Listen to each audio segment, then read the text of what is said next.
minasyaitonirrajim. Bismillahirrahmanirrahim. Alhamdulillahilladzi hadana li hada wa ma kunna linahtadiya laula an hadanallah. Asyhadu an la ilaha illallah wahdahu la syarikalah wa asyhadu anna Muhammadan abduhu wa rasuluh la nabiyya ba'dah. Amma ba'du. Para jamaah sekalian, para salikin rahimakumullah insyaallah, dan para kolega, teman, sahabat, para ilmuwan, intelektual, dan guru besar, ya, kaum doktor, master dan sebagainya yang tidak saya bisa sebut satu persatu. Marilah kita memulai ngaji kolbu ini dengan bersyukur pada Allah, dengan menunjukkan sikap tawadhu dan khudur, menyebut nama Allah sebagai wujud dari kehambaan kita, kepapaan kita di hadapan Allah, dengan maksud agar insya Allah kita akan mendapatkan ridho dan juga nikmat yang akan dilimpahkan. Shalawat serta salam semoga tetap terlimpahkan kepada junjungan kita Nabi Agung, Nabi besar Muhammad Rasulullah Sallallahu Alaihi Wasallam. Para salikin rahimahullah, beberapa tentang parameter seseorang yang mendekatkan diri kepada Allah, dan itu terlihat di dalam perilaku sehari-hari. Di akhir dari bab ini menyebutkan adalah khubruhu aksanu min khobarihi. Jadi ternyata orang yang kita kenal baik, kalau ketemu ternyata lebih baik. Ya. Jangan dibalik. Terkenalnya baik, begitu datang tidak baik. Jadi orang yang ahli sholikin, ahli tasawuf itu adalah khubruhu aksanu min khobarihi. Jadi kabar yang menerangkan tentang dirinya itu kalau kita ketemu itu lebih tenang, lebih adem, lebih bisa dialog dengan baik dan sebagainya. Dan disebutkan wa mu'asaratu atyabu min dzikri. Ya, tidak ada sesuatu yang lebih baik di dalam mulutnya itu adalah zikir. Ya. Min dzikri, zikir pada Allah. Dan yang terakhir adalah ba'idun anir ra'unati. Jadi jauh dari kotoran hati. Jauh dari sikap yang hatinya itu terpendam, sesuatu yang tidak ada dan tidak sesuai dengan di mulutnya. Jadi semua itu adalah ba'idun anir ru'unatin, yaitu dijauhkan dari semua hal-hal yang kotor di dalam hatinya. Kenapa? Karena memang setiap hari pikir, keluar nafas dari mulut kita, hati kita, tenggorokan kita selalu dibasahi dengan pikir. Nah, karena itu mari kita meneruskan buah dari orang suluk, orang tasawuf, orang yang bertarekat. A'udzubillahi minasyaitonir rajim. Bismillahirrahmanirrahim. Wa qala mu'allif fi hadzal kitab wa nafallahu bihima bi ulumiha fit dharain amin ya rabbal alamin. Ayuhan murid kun aminun ma'munun, la yakribu wa la yahun, la bahilan wa la jabanan, wa la sababan wa la la'anan, wa la sta'ilu an kuddihi, wa la yusihu biha fi yadihi, tayyibu tawiyah, hasunan niyah, sahatuhu min kulli syarrin nakiyatun, wa himmatuhu fima yuqarribuhu mir rabbihi aliyah, wa nafsuhu ala dunya abiyatun. Para salikin, kita meneruskan. Syekh Abdullah bin Alwi Al-Haddad menerangkan Kun ayyuhal murid, jadilah engkau wahai murid semuanya, termasuk kita yang kita selalu ingin dekat dengan Allah. Ya, salah satu parameternya apa? Parameternya adalah aminun makmunun. Jadi amin, orang yang dipercaya, ya, makmunun, yang kalau diberi diberi tugas, diberi amanah, makmunun, itu bisa dipercaya. Ini kalau kita di kantor kita kira-kira amanah, ya. Ini bagian dari akuntabilitas dan responsibility-nya. Jadi kalau pakai teori tentang risk management governance, ya, teorinya tarif itu, ya, transparansi, ya, akuntabilitas, responsibility, integrity atau independensi, dan juga fairness. Maka seorang yang ahli suluk, ahli yang tasawuf, tarekoh, ini insya Allah sudah dijamin. Ya, karena apa? Buah dari orang yang tasawuf, yang tarekoh itu adalah aminun makmunun, dipercaya, ya, dan dapat dipercaya. Kadang-kala dipercaya, tapi belum tentu dipercaya. Dipercaya itu disenangi terus sama atasan, tapi dikasih tugas nggak dijalankan. Pilih mana orang yang ganggeng tapi tidak menjalankan, daripada orang yang berani men-challenge pimpinannya tapi ketika diberi tugas diambil keputusan jalan. Nah, ini adalah prinsip manajemen, prinsip governance di dalam sebuah sistem manajemen apapun, ya, pemerintahan, bisnis, kampus, harus ini. Jadi seseorang yang baik itu adalah aminun makmunun, dipercaya dan dapat dipercaya. Jadi atasannya mempercayainya, kalau dikasih tugas adalah juga mempercayainya. Kita jadi ingat, kita mengingatkan saya sendiri dan para sahabat sekalian, Rasulullah berhasil di dalam berjuang dan mengajak berdakwah, baik yang sudah masuk Islam tapi masih meningkatkan keimanannya, ibadahnya, maupun kaum kafir dengan menyurati para raja-raja di sana akhirnya masuk Islam itu. Karena apa? Karena dikenal satu aja, dikenal karena makmumun aminun, aminun makmunun, dapat dipercaya dan dia dipercaya.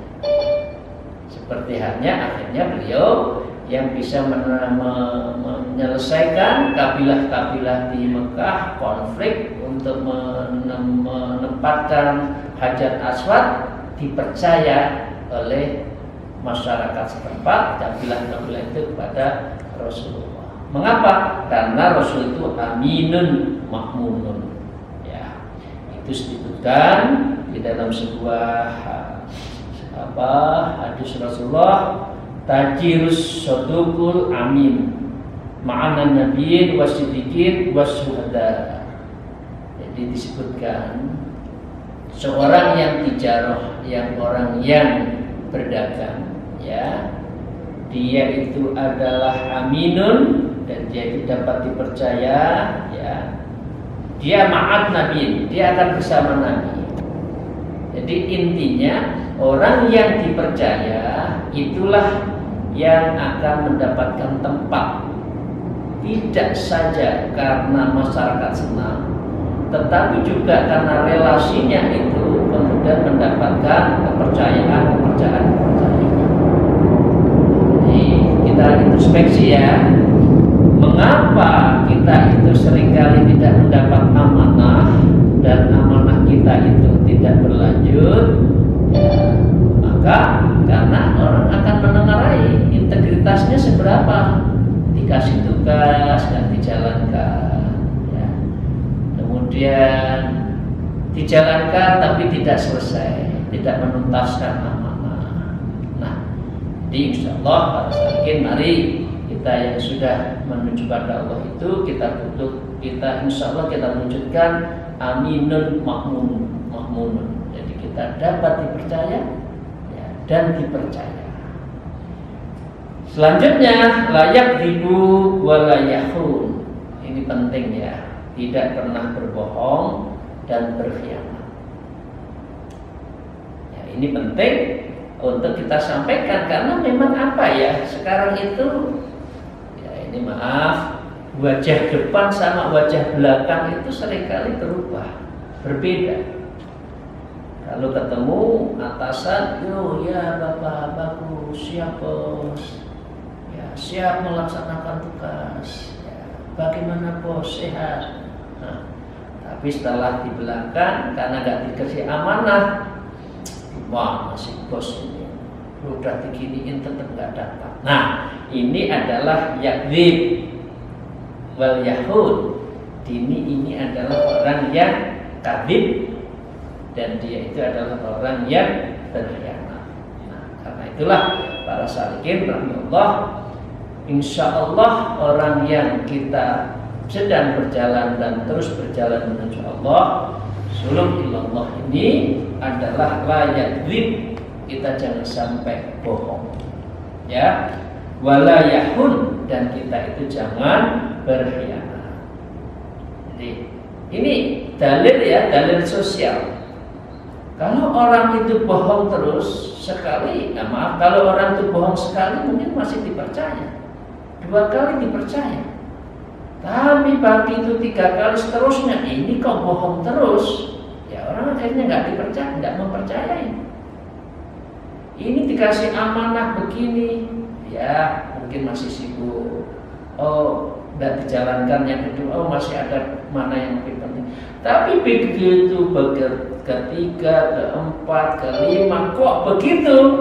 Ini berarti karakternya itu adalah karakter yang biasa dan mampu dan tidak ada impact psikologis pun, dia itu adalah pengkhianat.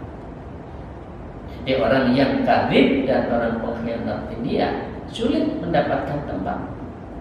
Kita jadi ingat kan dalil yang kita semua ketahui ya, ayatul munafiqi thalathun, ya kan? Idza hadatsa kadzaba wa idza wa'ada akhlafa wa idza tu'mina khan. Itu aja. Jadi kita jaga terus ya, karena orang jangan sampai kita termasuk orang yang munafik, berkata bohong, berjanji di bahasa Jawa ya belenjani janji, mengingkari janji, dan dia kalau diberi amanah khon, diberi amanah dia yahud wala tahun ya, karena itu wala tahun dia berkhianat. Nah, karena itu mengapa di dalam perjuangan Rasulullah itu selalu ada bayatu ya, jadi bayatul aqobah ya dan sebagainya. Jadi perjanjian-perjanjian di Madinah. Karena apa? Perjuangan itu perlu kepercayaan. Atasan ke bawahan itu perlu kepercayaan. Atas percaya kepada bawahan, bawahannya jangan sampai mengkhianati, dilakukan amanah itu dengan baik. Nah, ini ciri-ciri orang yang baik. Apalagi ciri orang yang sudah insya Allah menuju Allah, sudah orang suluk, orang yang musawifin dan orang tariqah. Ya, ini yang pertama ya, selanjutnya. Para salikin rahimahullah, selanjutnya yang perlu saya sampaikan, dalil imannya juga begitu. Ini dalil sosialnya kan, orang kalau sudah nggak dipercaya ya sulit dipercaya lagi. Ngejak neh itu angel. Ayo kita ajak untuk ini, namun nanti begini lagi ya, gitu loh. Sehingga mengapa kita itu menaruh kepercayaan, agar menjaga kepercayaan itu penting dan itu menjadi bagian dari keseharian yang seharusnya kita tunjukkan. Ya, saya lanjutkan, la bakhilan wala jabbanan. Ya, orang yang baik, ya, sudah mendekatkan diri kepada Allah, sebaiknya itu la bakhilan, jangan bakhil. Ya, wala jabanan, dan juga jangan pengecut. Ya. Jadi ini penting saya sampaikan. Ini apa ya, sesuatu yang sulit ya sekarang itu mencari orang seperti ini ya. Tidak bakhil. Nah, ini mungkin banyak Mas ya. Tapi mencari orang yang tidak pengecut itu yang sulit. Orang pengecut itu ya apa ya? Bahasa Jawa itu ndak sembodo gitu ya. Ini bahasa Jawa, ndak sembodo. Tidak kesatria. Sulit memang orang mengakui kesalahan, dan juga orang sulit memaafkan. Nah, sebagai orang yang sudah dekat dengan Allah, jangan membohongi. Qul haq wal qanamur, berat. Apalagi ini menyangkut diri kita di hadapan atasan. Sudah selesai tugasnya, sudah mana? Tarsok itu apa ya? Sebentar besok. Nggak jadi. Nah, dia nggak kesatria. Mestinya kalau kesatria, Pak, tugas Bapak sulit. Jadi jangan ABS, jangan asal Bapak senang. Ya, yang banyak kan asal Bapak senang, asal bos senang. Tapi begitu suruh jalankan,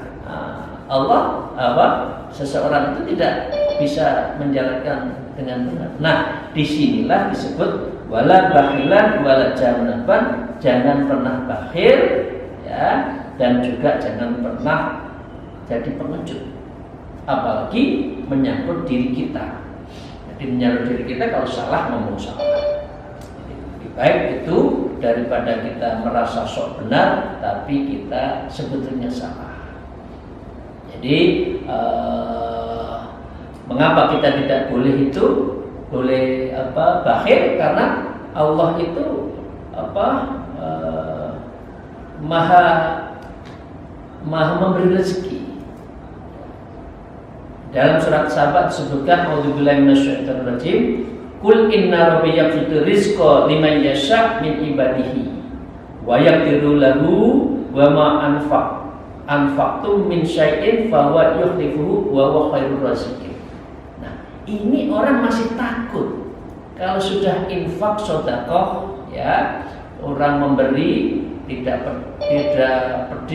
pelit ya, tapi akhirnya takut tidak dapat rezeki karena itu pelit. Ini duitku kok, ngapain saya harus bagi? Di sini disebutkan ya, qul inna rabbi yabsutu rizqa, ingatlah sesungguhnya Allah itu yang melampangkan rezeki ya, liman yasha' min ibadihi, kepada siapapun ibadah amin min ibadihi, para hambanya itu yang dikehendaki.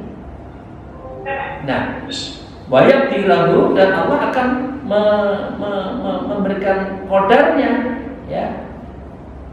Wayak dirulahu yang faktum min syai'in fa huwa yukhlifuhu, maka dengan demikian yang dikehendakinya itu bisa menyempitkan dan Allah juga bisa memperluas. Nah, tapi ingat, kalau orang bersedekah gampang ya, wa huwa khairur raziqin, Allah itu adalah akan menggantinya. Bahwa yukhlifu wa huwa khairur raziqin, Allah akan menggantinya berkali-kali. Ya, Al-Qur'an menyebutkan 1 biji ditanam 100 buah, minimal berarti 700 kali minimal. Masa kita masih berat untuk membiasakan bersedekah? Nah, ini dengan demikian Allah menghendaki kita itu pandai-pandai mensyukuri nikmat. Salah satunya adalah jangan bakhil dan juga jangan menjadi pengecut. Nih para salikin Allah, wala sababan wala la'anan, tidak suka memaki dan tidak melaknat.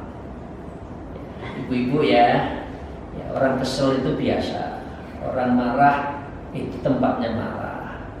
Tapi jangan sampai membiasakan melaknat anak-anak ya dari mulut kita. Awas kamu dikongkon angel, disuruh sulit, kamu nanti hidupnya tidak akan pernah hidup nyaman, tidak berhasil. Jangan. Jadi kita jangan membiasakan itu sababan wal la'anan, jangan membiasakan untuk memaki dan melaknat. Jadi ini bagian terpenting. Karena ini orang Jawa ya, ini maaf orang Jawa itu biasanya kan gitu. Ini maaf saya orang Jawa. Iya ya menang. Tapi artinya merongkolnya itu sampai kapanpun. Karena itu di Jawa itu belangkon itu bendolnya naik buri itu. Mengarepe rajin anak luncipe. Tapi burine itu anak bendolnya. Nah, ini filosofi ya. Tapi menurut saya kita ambil positifnya. Jadi sebaiknya kita itu betul-betul jangan pernah melakukan memaki dan melaknat orang, itu jangan sampai. Laisal mu'minun bitta'ani walal la'ani walal fahishi walal badhi'i. Ini hadis Rasulullah. Bukanlah seorang mukmin yang dia itu suka mencela, orang yang suka melaknat, dan orang yang suka berkata-kata kasar dan berkata kotor. Kita jaga ya mulut kita. Bismillah. Mungkin saya ya, semua introspeksi. Jangan sampai suka bicara yang kotor, yang kasar, melaknat dan sebagainya. Wala yastaghir an butihi wala yasihu bima fi yadihi. Dia tidak maka wala yastaghir, dan dia itu tidak tidak merasa iman di dalam Buddha ibadahnya itu, pengabdian. Itu angel ya, orang mengabdi itu kok angel ya? Sulit, bukan angel. Kalau angel lain ya, ini angel. Angel kandangnya itu angel, itu kan sampai ada medsos itu angel ya, sulit ya orang itu untuk mengabdi. Orang mengabdi itu lek kowe, aku gelem ngabdi kowe, lek kowe ngasih aku. Ini yang terjadi seperti ini, transaksional. Keikhlasan untuk orang mengabdi itu berat. Yang ada itu transaksi, NPWP, nomor piro, wani piro. Aku milih kowe, tapi kowe nyekor duit aku. Aku jadi timmu, tetapi kamu harus ngasih bulanan saya. Ini namanya tim sukses. Yang sukses timnya, bukan calonnya. Calonnya babak belur, boleh duit rano, tapi timnya enak. 2-3 bulan, 4 bulan, 1 tahun jadi tim, 1 bulan berapa? Alhamdulillah. Itu namanya adalah tim. Orang Madura ya, tim. Timnya yang sukses. Ya, tapi calonnya yang babak belur. Nah, ini mestinya ikhlas. Pengabdian itu ikhlas. Ya, ini maaf ya kalau banyak kritik ya, bukan saya kritik. Ini buah dari orang suluk, orang yang mendekatkan diri Allah seperti itu. Ya, wala yasihu bima fi yadihi, dan ia tidak pelit terhadap apa yang dia milikinya. Yang dimiliki itu ya harus dijalankan betul-betul, menunjukkan kita itu aweh. Bojo Jawa ini itu suka aweh, suka memberi, nggak pelit. Ini bukan kita, maaf. Kita punya apapun kan, maaf, semuanya kan sukses. Punya rumah, punya mobil, makan sehari-hari cukup. Ya, yang pensiun masih cukup, masih ada kegiatan lain. Apalagi yang sedang menjabat cukup. Loh, kok masih masih berat melepaskan? Ini berarti Anda tidak dermawan, dan ini menjadi bagian dari dari kesulitan kita di dalam membersihkan hati. Jadi Bapak Ibu sahabat sekalian yang saya hormati, itu yang menyangkut dari beberapa prinsip yang sifatnya itu akhlaki yang harus dimiliki bagi sahabat-sahabat yang mendekatkan diri pada Allah. Demikian, terima kasih. Akhirul kalam. Mohon maaf atas segala kekurangan yang saya sampaikan ngaji kita pada pagi hari ini.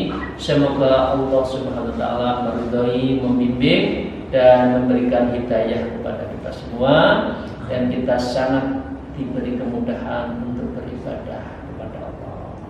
Allah fiikum, wallahul muwaffiq ila aqwamit thoriq. Wassalamualaikum warahmatullahi wabarakatuh.